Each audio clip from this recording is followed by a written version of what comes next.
በአማራ ክልል ምዕራብ ጎጃምና ደቡብ ጎንደር ዞኖች በንጹሃን ላይ የተፈጸመው ግድያ ቁጣን ቀስቅሷል። በአገዛዙ ጦር የተፈጸመው ይህ የንጹሃን ግድያ በህዝቡ ዘንድም ከፍተኛ ድንጋጤ ፈጥሯል። ከሰሞኑ የተጋለጠ የሴቶች ጥቃት ተከትሎ አገዛዙ እየተወገዘ የሚገኝ ሲሆን የአማራ ፋኖ ብሔራዊ ኃይል የብልጽግና አገዛዝ አስገድዶ መድፈር እንደ ጦር ስልት እየተጠቀመ ነው በማለት ክስ አሰምቷል። ዛሬም በክልሉ የተለያዩ አካባቢዎች በአገዛዙ ጦርና ፋኖ ኃይሎች መካከል የሚደረጉ ውጊያ የቀጠለ ሲሆን የአገዛዙ ጦር በወሎ ቀጠና የድሮን ጥቃት ማድረሱም ተሰምቷል። በምዕራብ ጎጃም ዞን ሰከላ ወረዳ አጉታ አካባቢ የተደረገውን ከባድ ውጊያ ተከትሎ ንጹሃን ላይ በአገዛዙ ጦር የተፈጸመው ግድያ ቁጣን ቀስቅሷል። ህዳር 14 2018 ከሰዓት ጀምሮ እስከ ምሽት 4 ሰዓት ገደማ በሰከላ ወረዳ አጉት ቀጠና በአገዛዙ ጦርና ፋኖ ኃይሎች መካከል ከባድ ውጊያ መደረጉን የተናገሩት የኢትዮኒውስ የመረጃ ምንጮች በውጊያው ከ20 በላይ የአገዛዙ ወታደሮች ሲገደሉ አንድ የፋኖ አባል ደግሞ ቆስሏል ሲሉ ተናግረዋል። በዚህ ከፋኖ ኃይሎች ጋር በተደረገ ውጊያ ከፍተኛ ሰብአዊና ቁሳዊ ጉዳት የደረሰበት የአገዛዙ ጦር ታዲያ ከውጊያ ጋር ምንም አይነት ተሳትፎ ያልነበራቸው 7 ንጹሃን የአካባቢ ነዋሪዎች ላይ ግድያ ከመፈጸም አልፎ አካላቸውን በመቁረጥ አሳፋሪና አሰቃቂ ድርጊት ፈጽመዋል ሲሉ ነዋሪዎች አረጋግጠዋል። ግድያ የተፈጸመው ጥልም ትምህርት ቤት ቅጥር ግቢ ነው የሚሉት የአካባቢ መረጃ ምንጮች 6ቱ በትላንትናው ዕለት አስክሬናቸው ሲገኝ ሌላ የአንድ ሰው አስክሬን ደግሞ በዛሬው ዕለት ነዋሪዎች አንስተው መቅበራቸውን ተናግረዋል። በሰከላ ወረዳ የተፈጸመውን ይህን ግድያ በተመለከተ የአማራ ፋኖ ብሔራዊ ኃይል ምዕራብ አማራ ቀጠና ቴዎድሮስ ዕዝ የአገዛዙ ጦር በውጊያ ለደረሰበት ሽንፈት ንጹሃን ላይ የበቀል እርምጃ ወስዷል ሲል አስታውቋል።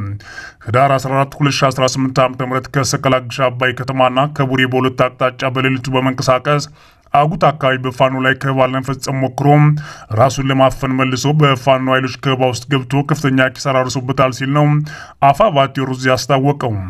ውጊያው ከአጉት እስከ አሽፋ አካባቢዎች የሸፈነ እንደነበር ያስታወቀው አፋባ የአገዛዝ ጦር በፋኖ ኃይሎች ከባድ ውጊያ ሲፈጸምበት ውምብሪ ማርያም ቤተክርስቲያን ውስጥ በመግባት መሽጓል ያለ ሲሆን ይህም የሃይማኖት ተቋማትን የጦር መመሸጊያ በማድረግ ወንጀል ተጠያቂ የሚያደርግ ነው ብሏል።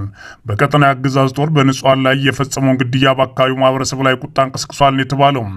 በተያያዘም ህዳር 13 2018 ዓ.ም ምሽት 4 ሰዓት ገደማ በደቡብ ጎንደር ዞን ፎገራ ወረዳ አለምበር ከተማ አንዲት እናት በታጣቂዎች በጥይት ተደብድባ መገደሏም ተሰምተዋል።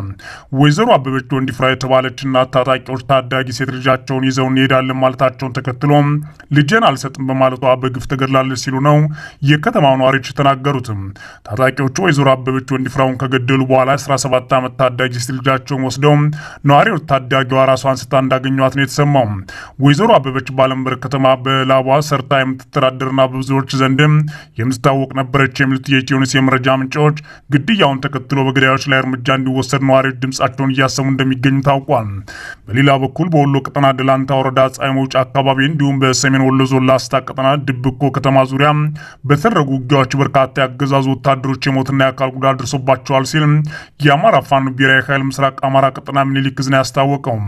በተያያዘም አገዛዙ በምዕራብ ወሎ ቀጠና ወግዲ ወረዳ የድሮን ጥቃት መፈጸም ጉዳት ማድረሱ ተሰምተዋል።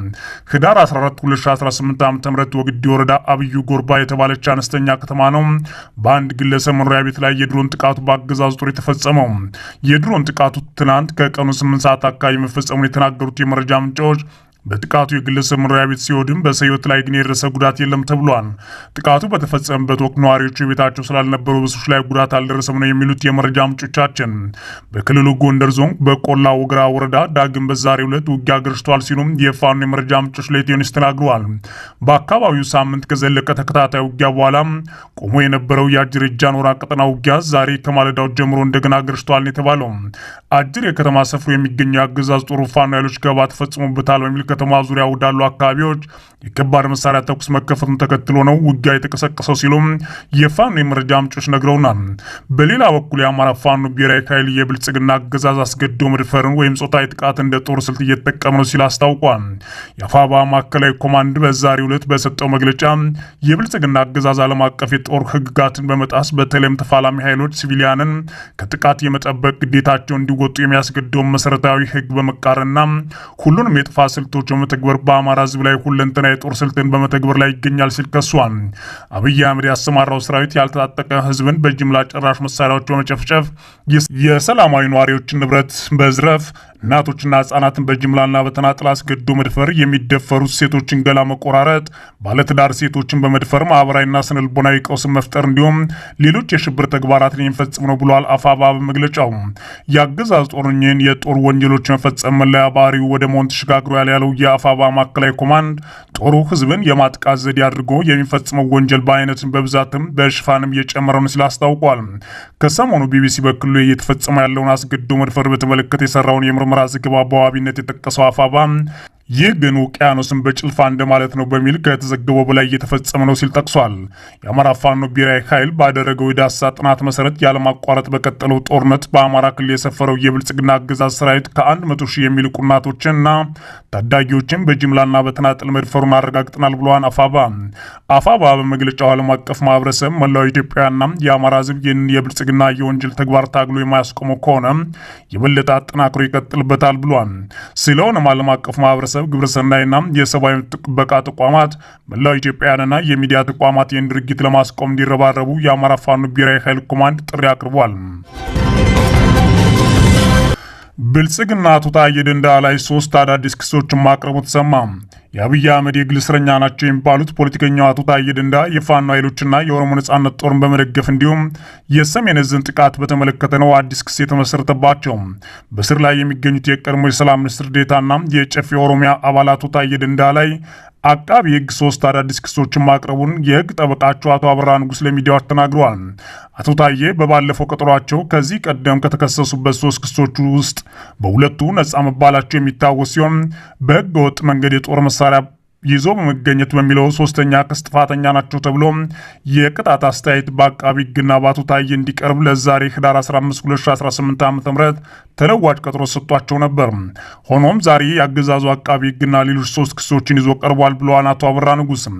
አቶ አበራ ዛሬ የቀረቡ ክሶች 3 ናቸው ያሉ ሲሆን አንደኛው አቶ ታዬ ሆርን ኮንቨርሴሽን ከተባለ ሚዲያ ላይ በሰጡት ቃለ መጠይቅ የሀገሪቱን ህገ መንግስትና ህገ መንግስታዊ ስርዓቱን የመናድ ተግባር ፈጽሟል የሚል ነው። ለታጠቁ ኃይላት በተለይም ለሸኔና ለፋኖ ታጣቂዎች የሚደግፍ ፕሮፓጋንዳ ፈጽሟል የሚል ሁሏን ክሱ። ሁለተኛው በሰሜን ዕዝ መከላከያ ላይ የተፈጸመውን ጥቃት በተመለከተ በተመሳሳይ ቃለ መጠይቅ ሐሰተኛ መረጃ መስጠት የመከላከያ መልካም ስም አጉድፈዋል የሚል ነው። ሶስተኛው አገዛዙ በአቶ ታዬ ላይ ያቀረበው ክስ በህዝብ የተመረጠውን የብልጽግና መንግስት ስም በማጠልሸትና ስለ መንግስቱ ሐሰተኛ መረጃ በዚሁ ሆርን ኮንቨርሴሽን በተባለ ሚዲያ ላይ በማስተላለፍ ህዝብን የሚያደናግር መረጃ ሰጥተዋል ተብለው ክስ ቀርቦባቸዋል። በባለፈው ቀጠሮ ህዳር 3 2018 የፌዴራል ከፍተኛ ፍርድ ቤት ልደታ ምድብ አንደኛ የህገ መንግስትና በህገ መንግስት ላይ የሚፈጸሙ ወንጀሎች ችሎት ከቀረቡ 3 ክሶች ውስጥ አቶ ታዬ በሁለት ክሶች ነጻ መባላቸውን ዘገባችን ይታወሳል። ክሶቹም ከጠላት ጋር በተለይም ከሸኔና ፋኖ ጋር በመተባበርና መንግስትን ለመጣል የፕሮፓጋንዳ ሌሎች ድጋፎችን ለመስጠት ለጠላቶች በማድረግ ግዙፋዊ መሰናዶ አድርገዋል የሚል ክሶች ነበሩ። ጠበቃቸው አክለውም ታዲያ የፌዴራል ከፍተኛ ፍርድ ቤት ልደታ ምድብ አንደኛ የህገ መንግስትና በህገ መንግስት ላይ የሚፈጸሙ ወንጀሎች ችሎት በዛሬው ዕለት በዋለው ችሎት የቅጣት አስተያየቱ ግራ ቀኝ ካዳመጠ በኋላ የቅጣት ውሳኔን ለመስጠት አቶ ታዬ ለአዳዲሶቹ ክሶች መልስ እንዲሰጡበት ለህዳር 23 ቀን 2018 ዓ.ም ተለዋጭ ቀጠሮ ሰጥቷቸዋል ተብሏል።